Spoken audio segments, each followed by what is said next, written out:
We're going to bring you some breaking news out of southern Pakistan. At least 20 people have been killed in an earthquake and hundreds more have been injured. It measured 5.7 and it happened in the early hours of Thursday while people were sleeping. The worst hit area is reported to be the city of Khanai in Balochistan province. Rescue efforts are said to be more difficult because a lot of the roads are bad and cell phone coverage is poor. Kamal Haider is joining me now on the phone from Islamabad. What more do we know about what's going on there, Kamal? What we do know is that this earthquake happened in the early hours of the morning, according to local time. Most people were in their homes, according to the Deputy Commissioner. Most of the casualties include women and children.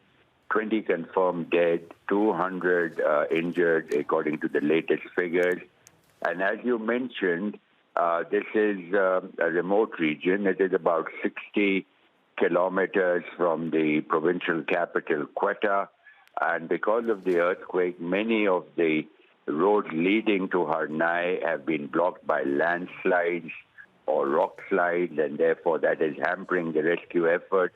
Not to mention the fact that electricity supply was cut off because of the earthquake. This was a shallow earthquake, 15-kilometer depth, and that's why there was considerable damage. It shook the provincial capital, Quetta, also forcing people out of their homes. The rescue efforts are still underway. It is first light, so the rescue effort, of course, will gather pace, but we are told that the more seriously injured have been rushed to hospitals in Quetta. You said that this was a shallow quake. As we mentioned before, it was 5.7 on the scale. How common is this kind of incidence? Balochistan is seismically active. This is also a confluence of several tectonic plates.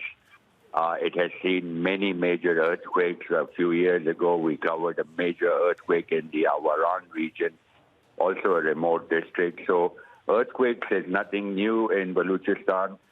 This particular area is not very heavily populated, so that would be one good sign. However, most of the construction there is mud houses made from rocks and mud, and so those structures do not stand a chance against any heavy jolt.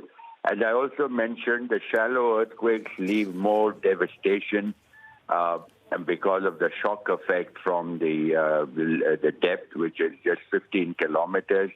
However, we have no reports of any major damage in the provincial capital, Quetta. This earthquake, of course, was felt over a large area, and we also hear that small aftershocks have continued after that 5.7 magnitude quake. Well, obviously, we're still in the early stages of getting the details of this, and we're going to be coming back to you as we find out more in the next few hours. But Kamal Haider from Islamabad for now, thank you very much indeed.